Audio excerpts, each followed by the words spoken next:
Boa noite, meus queridos irmãos, aqui da IPC do Riacho Grande. Prazer me dirigir novamente a vocês nesse dia, convidá-los para o nosso culto de adoração e esse é nosso ajuntamento solene na presença de Deus. Apesar de distantes geograficamente, mas unidos aí num só propósito e objetivo. O nosso Deus é um Deus onipresente que está em todos os lugares, então Ele está conosco, com todos nós, nos nossos lares, com as nossas famílias. Eu quero convidá-lo para ler a palavra de Deus, como nós sempre fazemos nos nossos cultos. Então eu quero que você abra a sua Bíblia aí, no livro dos Salmos, o Salmo 150. Primeiro texto que nós leremos nesta noite, Salmo 150. Ele diz assim: Aleluia! Louvai-o a Deus no seu santuário, louvai-o no firmamento, obra do teu poder. Louvai-o pelos seus poderosos feitos, louvai-o consoante a sua muita grandeza. Louvai-o ao som da trombeta, louvai-o com saltério e com harpa, louvai-o com adufes e danças, louvai-o com instrumentos de cordas e com flautas, louvai-o com símbolos sonoros, louvai-o com símbolos retumbantes. Todo ser que respira, louve o Senhor, aleluia. Todo ser que respira, louve ao Senhor. Esse convite para louvar, para adorar o nosso Deus, pois o louvor fica bem aos amados, aos chamados por Deus. Louve o Senhor constantemente com a sua vida, com seus atos, com suas atitudes. E eu quero convidá-lo para nós orarmos neste momento. Vamos orar ao nosso bom Deus? Curva sua cabeça e vamos orar. Santíssimo Deus, em cuja presença nós estamos, nós louvamos o teu excelso nome, ó Pai amado, porque o Senhor nos permite entrar na tua presença, o Senhor nos permite olhar para a tua santidade, Senhor Deus, e quando nós olhamos, o que nós vemos? Bondade, vemos misericórdia, vemos graça, vemos um Deus que se compadece de nós. E ao olhar para o Senhor, ó Pai amado, nós também nos enxergamos. E nos enxergamos como pessoas limitadas, pessoas frágeis, ó Pai amado, pessoas dependentes, pessoas que carecem da Tua graça e do Teu cuidado, ó Pai. Senhor Deus, também vemos as nossas falhas, os nossos pecados. E por isso queremos pedir também, em nome de Jesus, que o Senhor perdoe os nossos pecados, aquilo que em nós entristece o Teu Espírito Santo que habita em nós. Pai, que pelos méritos de Cristo, o Senhor possa perdoar os nossos pecados, tornar-nos puros, ó Pai, mais alvos que a neve, pois nós não queremos fazer e nem viver em nada que desagrada ao Senhor, que entristece o Espírito Santo do Senhor, ó Pai. Perdoa os nossos pecados, ó Pai, perdoa as nossas falhas, abençoa-nos, ó Deus, neste nosso cultuar o Senhor neste momento. Abençoe todas as famílias, ó Senhor Jesus. Abençoe a nossa igreja, a igreja do Senhor Jesus, espalhada por toda a face da terra. É em nome de Jesus que nós oramos. Amém, Senhor Deus.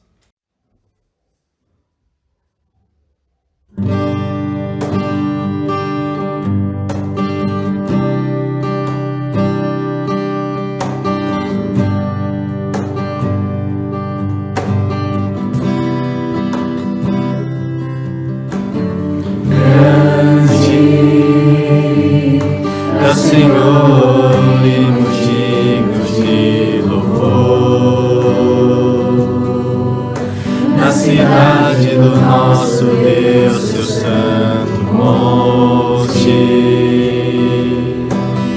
alegrias de toda a terra,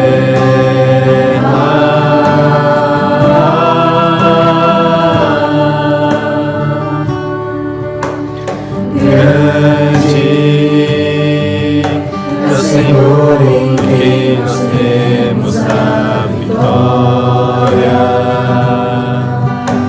que nos ajuda contra o inimigo. Por isso diante dele nos prostramos.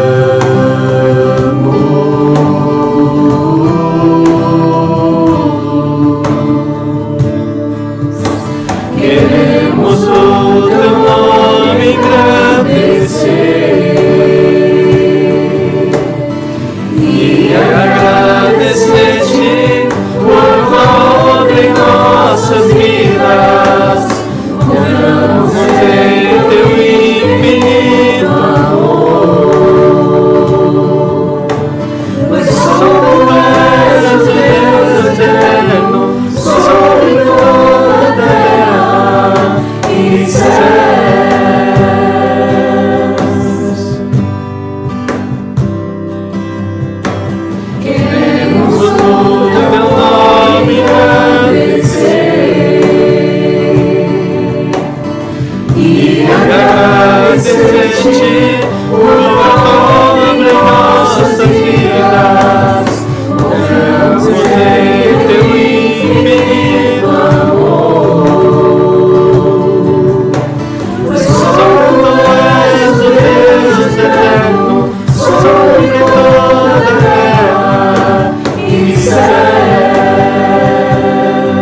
Irmãos, também quero refletir com vocês nesta oportunidade, no primeiro livro dos Reis, capítulo 17, nós daremos continuidade da mensagem de domingo passado.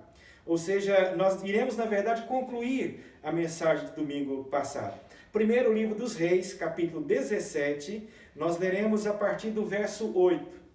Primeiro Reis, capítulo 17, a partir do verso de número 8. Por favor, abra a sua Bíblia aí. Primeiro Reis, capítulo 17, a partir do verso de número 8. Diz-nos assim a palavra de Deus. Então lhe veio a palavra do Senhor, dizendo: Dispõe-te e vai a Sarepta, que pertence a Sidom, e demora-te ali, onde ordenei a uma mulher viúva que te dê comida. Então ele se levantou e se foi a Sarepta. Chegando à porta da cidade, estava ali uma mulher viúva apanhando lenha. Ele a chamou e lhe disse: Traze-me, peço-te, uma vasilha de água para eu beber. Indo ela a buscá-la, ele a chamou e lhe disse: Traz-me também um bocado de pão na tua mão. Porém ela respondeu: Tão certo como vive o Senhor teu Deus, nada tenho cozido. Há somente um punhado de farinha numa panela e um pouco de azeite numa botija. E vês aqui, apanhei 2 cavacos e vou preparar este resto de comida para mim e para o meu filho. Comê-lo-emos e morreremos. Elias lhe disse: Não temas, vai e faz o que disseste, mas primeiro faz dele para mim um bolo pequeno e traze-me aqui fora. Depois farás para ti mesma e para o teu filho. Porque assim diz o Senhor, Deus de Israel: a farinha da tua panela não se acabará, e o azeite da tua botija não faltará, até o fim em que o Senhor fizer chover sobre a terra. Foi ela e fez segundo a palavra de Elias. Assim comeram ele, ela e a sua casa muitos dias. Da panela a farinha não se acabou, e da botija o azeite não faltou, segundo a palavra do Senhor por intermédio de Elias. Depois disto, adoeceu o filho da mulher, da dona da casa, e a sua doença se agravou tanto que ele morreu. Então disse ela a Elias: Que fiz eu, ó homem de Deus? Vieste a mim para trazeres à memória a minha iniquidade e matares o meu filho? Ele lhe disse: Dá-me o teu filho. Tomou dos braços dela e o levou para cima ao quarto onde ele mesmo se hospedava e o deitou em sua cama. Então clamou ao Senhor e disse: Ó Senhor meu Deus, também a esta viúva com que me tenho hospedado, afligiste matando-lhe o filho? E estendendo-se 3 vezes sobre o menino, clamou ao Senhor e disse: Ó Senhor meu Deus, rogo-te que faças a alma deste menino tornar a entrar nele. O Senhor atendeu à voz de Elias, e a alma do menino tornou a entrar nele e reviveu. Elias tomou o menino e o trouxe do quarto à casa, e o deu à sua mãe e lhe disse: Vê, teu filho vive. Então a mulher disse a Elias: Nisto conheço agora que tu és homem de Deus e que a palavra do Senhor na tua boca é verdade. Meus irmãos, quando nós deixamos Elias no domingo passado, na nossa reflexão, quando nós o deixamos ali, ele estava sozinho às margens de um riacho chamado Querite. Ele estava ali às margens daquele riacho, bebendo água daquele riacho e comendo pão e carne que os corvos traziam ali para ele. Aqueles passarinhos traziam e o alimentavam ali. Ele estava sozinho à beira ali daquele riacho. E durante longos meses ele passou ali. Deus estava trabalhando na vida de Elias. Deus estava transformando Elias para que depois pudesse usá-lo poderosamente. Muitas obras ainda vão ser realizadas através de Elias. E Deus está trabalhando na vida dele. Deus está preparando para embates maiores. Ali no riacho Querite, Elias aprendeu que Deus podia cuidar dele. Deus podia usar até pássaros com hábitos ruins, né? Porque são pássaros carniceiros. para poder sustentá-lo. Para que a confiança não estivesse nos instrumentos, e sim no Senhor dos instrumentos. E Deus usa quem Ele quer, da forma que Ele quer. Agora, o nosso texto hoje começa com Deus dizendo assim para Elias: dispõe-te e vai a Sarepta, que pertence a Sidom, demora-te ali, onde ordenei a uma mulher viúva que te dê comida. Isso porque, com o passar dos dias, aquele riacho secou. Aquilo que o sustentava também parou. E então o texto começa com Deus mandando que ele saia dali e que ele vá a uma cidade chamada Sarepta, e diz: e lá eu já ordenei a uma viúva, uma mulher viúva, para que ela possa sustentá-lo ali. Deus diz: vai e fique lá. Vai e fique lá. Bom, primeiro Deus tinha dito para Elias: vá para o riacho e fique lá. Lá eu ordenei os corvos para te alimentar. Lá. Agora Deus diz: vai e fique lá. Deve ficar na casa desta mulher viúva ali em Sarepta. Olha, isso não é algo fácil. Não é fácil submeter à vontade de Deus assim, porque sempre temos a nossa vontade, sempre temos as nossas ações, as nossas atitudes. E difícil para um homem como Elias, que era um homem de muitas ações, mas Deus diz: vai e fique lá. Sabe de uma coisa, irmãos? Pode ser às vezes muito humilhante e até frustrante quando Deus diz para nós assim: fique onde você está. Fique onde você está. Senhor, mas eu quero ir para outro lugar. Deus diz: fique onde você está. Senhor, mas eu não gosto desse trabalho, não gosto de me relacionar aqui nessa localidade. Mas Deus diz: vai e fique lá. Senhor, eu não gosto dos meus vizinhos, da minha casa. Mas Deus diz: fique lá. Senhor, eu não estou muito feliz no meu casamento, quero mudar. Deus diz: fique lá. Senhor, eu estou cansado da minha igreja. Deus diz: fique lá. Pode ser difícil, meus irmãos, mas estar onde Deus quer que nós estejamos é o melhor lugar para se estar. Mesmo que às vezes humanamente não é o que nós gostaríamos, que queríamos, mas se é aquilo que Deus quer para nós, é o melhor lugar para se estar. Então Deus disse: vai e fique lá, na casa desta viúva. Talvez Elias não era o melhor lugar para Elias estar, ou que ele desejasse estar, mas Deus disse para que lá ele ficasse. E aí, olhem os irmãos para essa história aqui. Eu quero convidá-lo nesta noite para fazer um exercício mental. Qual é o exercício mental? Parar e pensar que você está aqui, observando essa história. Que você está, na verdade, não aqui, mas lá. Naquela época, naquele momento, vivenciando aqueles acontecimentos, ali olhando para Elias, olhando para aquela viúva ali em Sarepta, e até colocando-se no lugar dela. Olha, às vezes eu acho que nós lemos a palavra de Deus, a Bíblia, como se fosse apenas uma novela, ou simplesmente uma história, às vezes achando até como personagens fictícios. Mas nós esquecemos que estes personagens são reais. Pessoas como nós. Pessoas como qualquer um de nós. Pessoas que tinham esperanças, pessoas que tinham sonhos, pessoas que acreditavam, pessoas que também duvidavam, pessoas que sentiam alegrias, mas também pessoas que experimentavam o desespero, a ansiedade.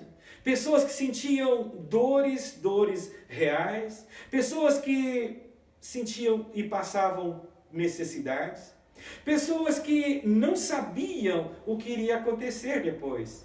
A nossa semelhança também nós não sabemos o que vai acontecer depois. Então eu quero que você faça esse exercício, coloque-se nesse contexto, vivencie essa história, os fatos que vão se desenrolando aqui. E aí nós vemos a viúva de Sarepta, verso 9 e verso 10. Imagine os irmãos, a vida desta mulher, a situação desta mulher. Com certeza era a situação mais desesperadora possível. Ela era uma viúva em dias que era muito complicado viver a viuvez. com trajes de viúva, porque ela foi conhecida como uma viúva. Estava ali juntando gravetos para preparar a última refeição. Preparar a última refeição. As estantes, os armários vazios. Geladeira vazia, não tinha, mas vazia ali. O seu marido já havia morrido. E juntos agora, mãe e filho, estavam morrendo de fome, se preparando para morrer de fome. Então não há como negar o terrível estado que ela se encontrava. Penso que você está lá vivenciando este acontecimento. Mas sabe o que esta mulher não sabia? É que Deus já havia escolhido esta mulher para jorrar a sua luz gloriosa sobre ela. Deus já havia escolhido e colocado sobre ela o seu cuidado. Deus já havia escolhido para que ela fizesse parte de algo mais maravilhoso do que qualquer coisa que o seu coração quebrado, humilhado, pudesse imaginar. Muito além do que podia imaginar. Deus já havia escolhido essa senhora fraca, quebrantada, humilhada, para fazer parte de algo muito grande, de algo extraordinário. Deus a escolheu não só para sustentá-la, não só para dar vida a ela, mas para declarar através do seu lar, da sua família, que Ele é a ressurreição e a vida. Algo que nós experimentamos em Cristo Jesus. Bom, te apresentei a viúva. E agora nós temos o pedido de Elias a esta viúva. Ele a encontrou nos portões da cidade, recolhendo ali gravetos. E o verso de número 10, ele faz um pedido para ela. Não é? E o verso 10 diz que ele foi, achou a viúva catando lenha, ele a chamou e disse: traze-me, peço-te, uma vasilha de água para eu beber. Elias faz esse pedido a esta mulher. Ele pede água, um copo de água para beber. Os irmãos se lembram que era um contexto de seca. Até o riacho onde ele estava havia secado. A sua palavra para o profeta no início do capítulo é que iria ficar 3 anos e 3 meses sem chuva. Mas ele pede água. E é interessante porque Elias não se oferece para ajudá-la. Não se oferece para ajudá-la. Em vez disso, ele pede para que ela o ajudasse, para que ela o socorresse. E a resposta dessa viúva é surpreendente. É surpreendente. E por que é surpreendente? Porque ela sai do seu próprio sofrimento, da sua própria miséria, para ajudar esse homem que ela nem conhecia. Interessante, né? Ela sai da sua própria miséria, do seu estado de morte, para ajudar um homem que ela nem conhecia. O verso de número 11 diz: indo ela a buscar a vasilha com água. Quer dizer, ela sai do seu sofrimento para ajudar uma pessoa que ela nem conhecia. Lembre-se que você está visualizando essa história. Você está ali olhando e são pessoas normais vivendo essa situação. O que você faria se esse pedido fosse dirigido a você? O que você faria? O que você estaria pensando sobre Deus se você fosse Elias? Deus o mandando pedir para alguém que menos tem. O que você diria para o seu filho que está ali com você? O que você diria? Como você reagiria se alguém que você nem conhece viesse a você e pedisse os últimos ingredientes da sua refeição? Viesse e pedisse os ingredientes da sua última refeição, como é o caso aqui. Lembre-se que eles não sabem que ela não sabe que está fazendo parte de um projeto de Deus, aspectos normais, ordinários para ela. Imagine você. E aí Elias leva o pedido mais longe ainda. Ele pede a esta mulher, dizendo: traz também, quando você vier, um pouco de pão, um pedaço de pão para mim. Faz lá com o resto de farinha, de óleo que você tem, e traz um pouco de pão e água para mim. Sabe de uma coisa? Eu poderia talvez imaginar essa mulher gritando: pão? O senhor enlouqueceu? O senhor está louco? Eu sozinha, a fome por toda parte, os ingredientes da última comida que eu tenho, e o Senhor está me pedindo pão. É interessante porque o mundo, pensando em pessoas, as pessoas gostam de dizer assim, é necessário ver para crer. Mas aí a palavra de Deus diz assim, que nós devemos crer para poder ver. A fé nos faz crer para podermos ver.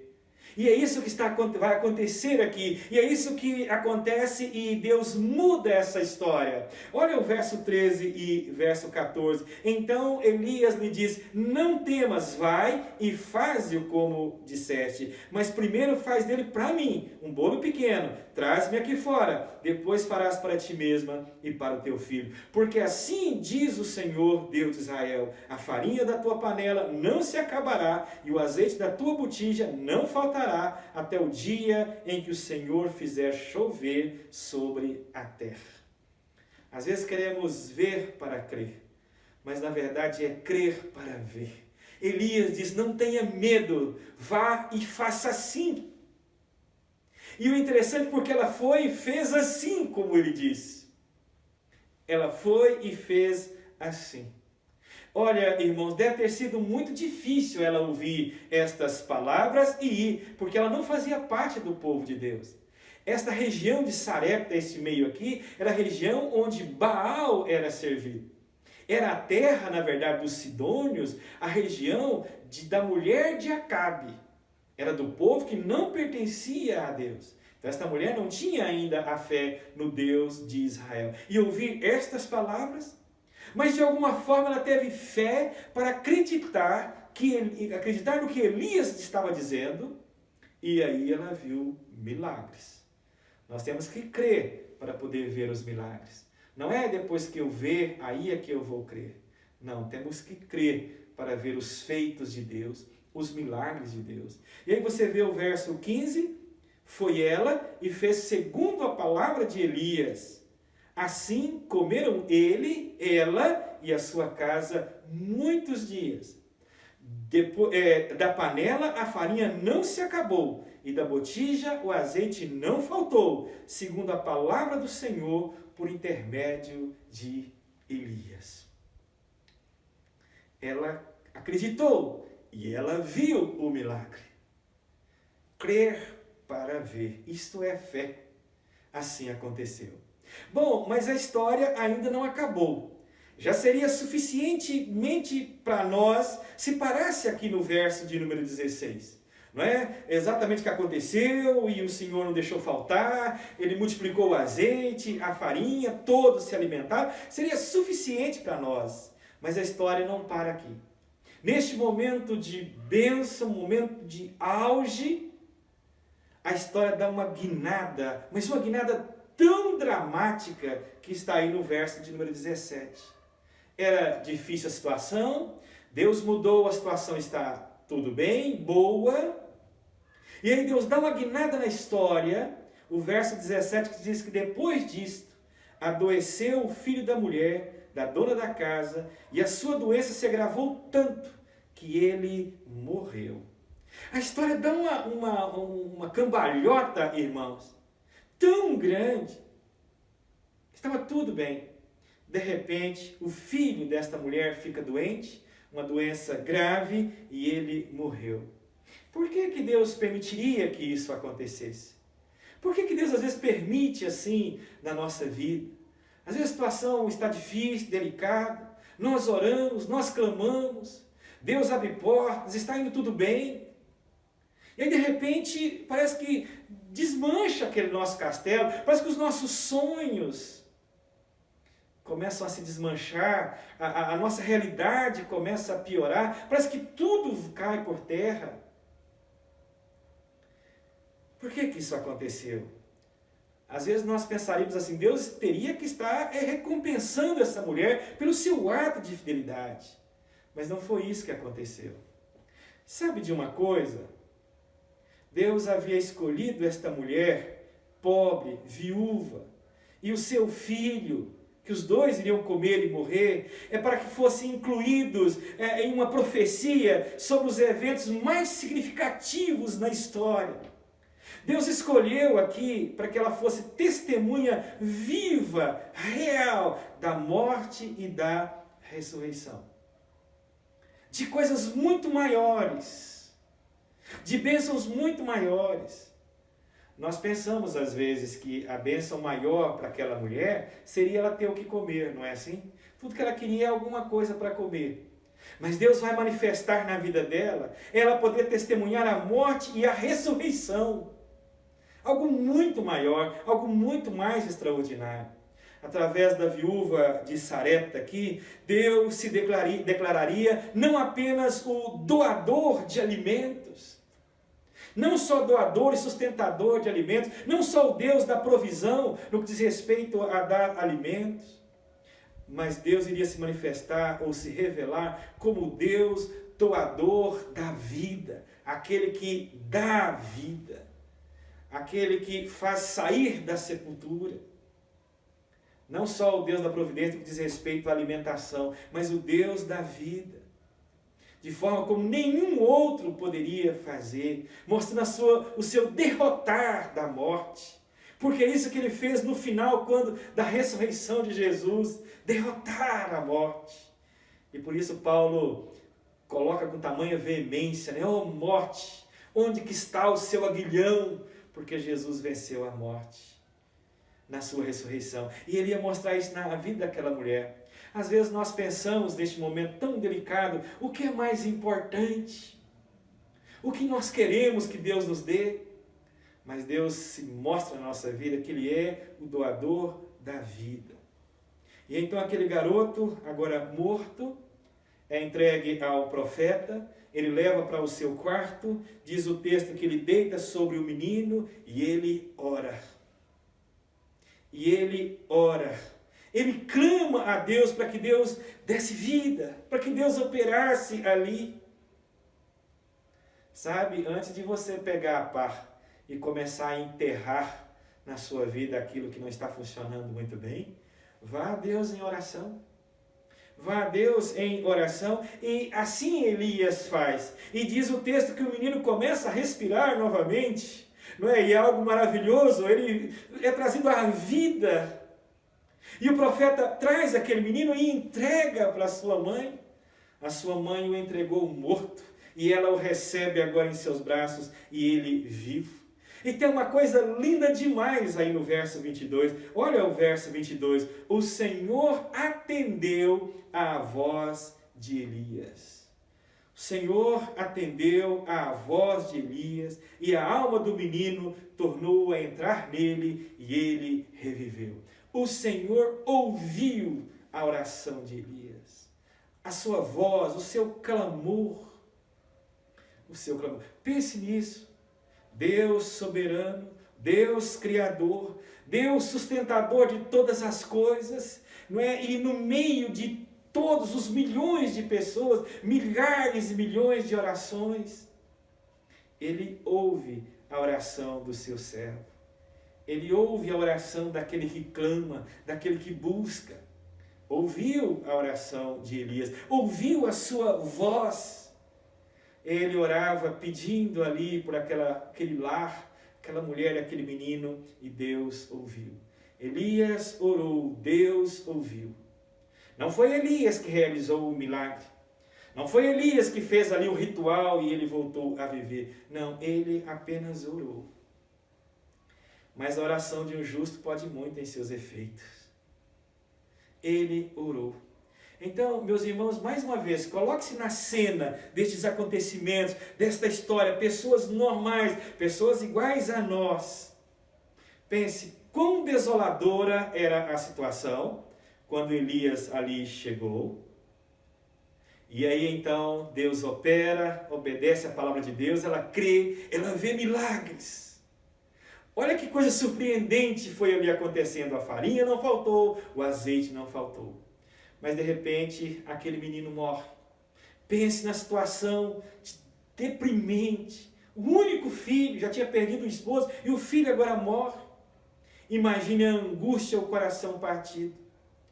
Mas aí Elias ora, e esse menino é entregado nas mãos dela novamente com vida.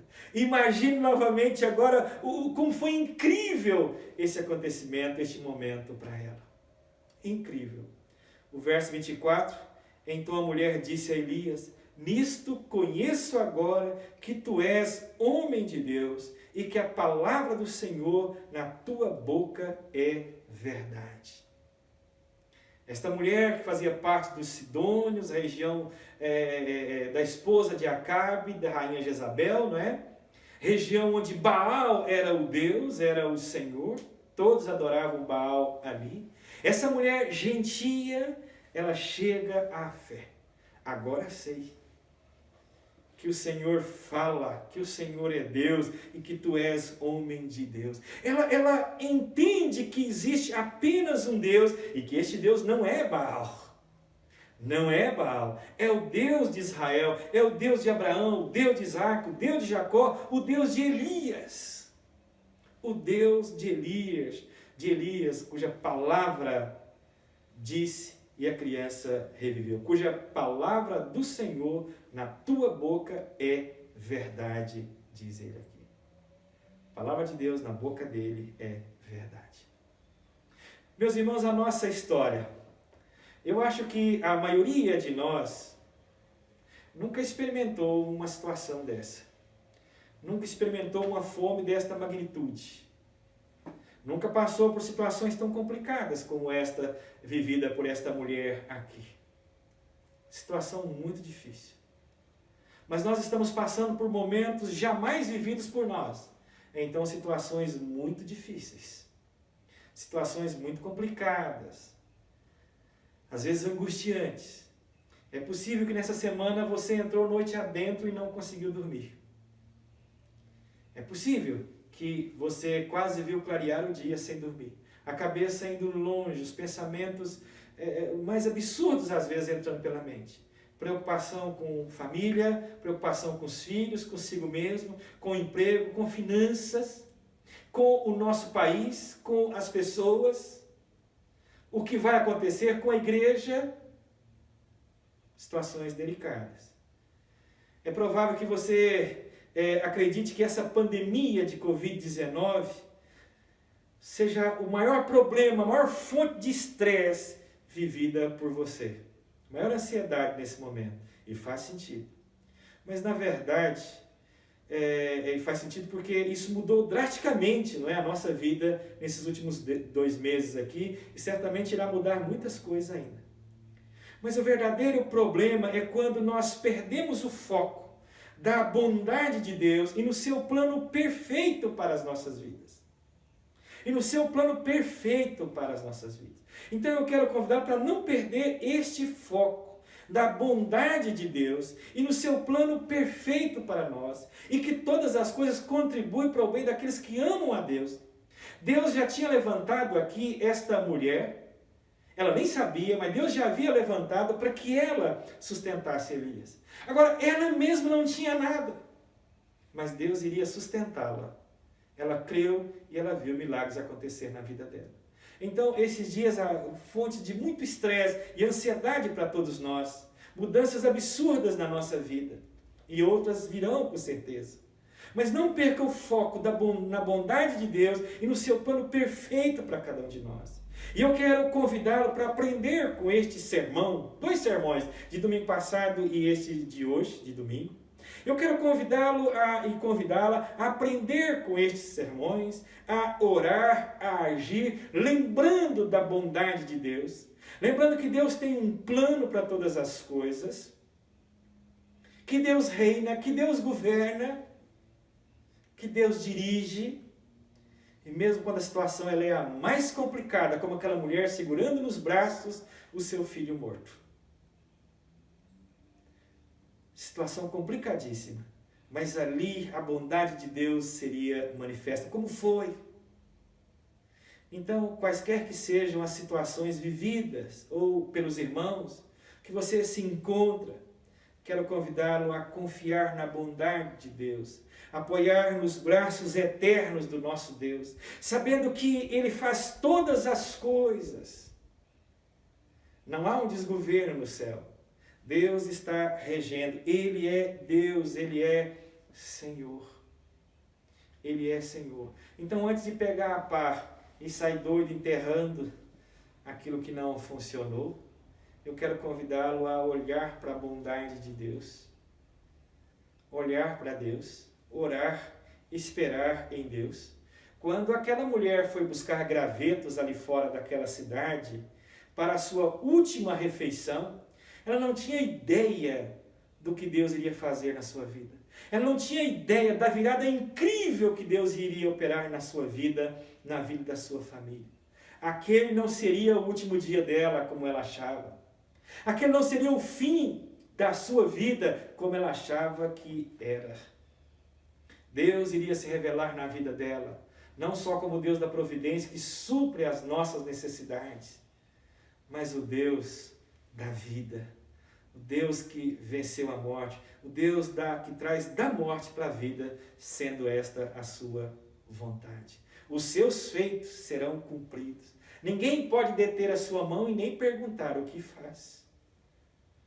Assim Elias agiu, viu os milagres de Deus.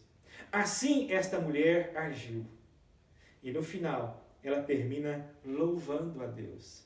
Viu as suas necessidades supridas.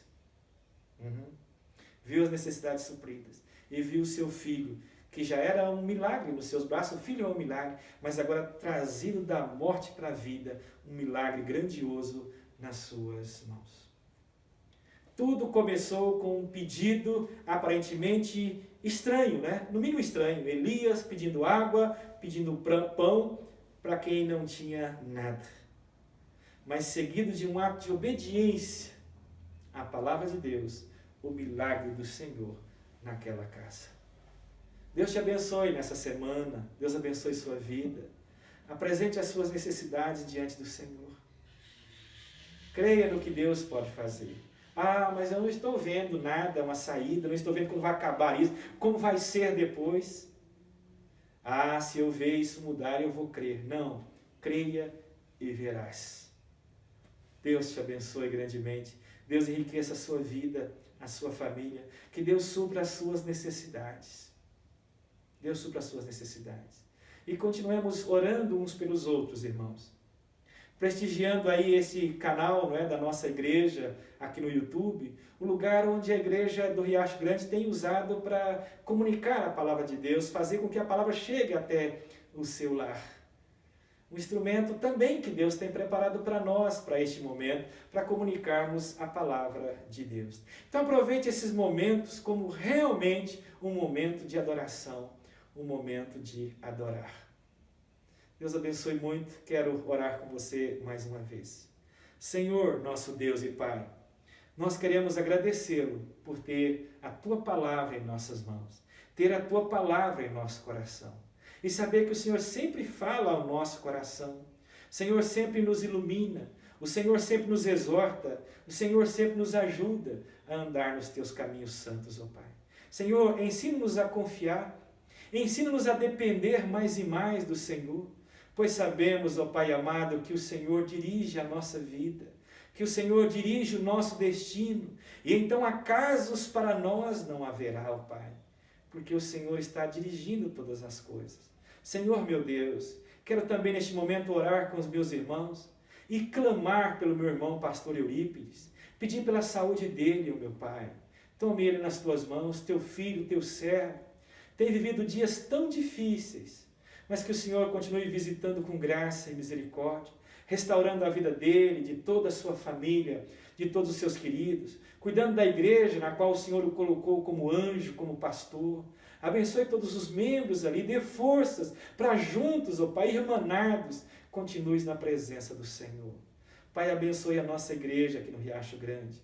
Abençoe a família enlutada nesta semana, Senhor Jesus. Eu clamo, Pai, em nome de Jesus.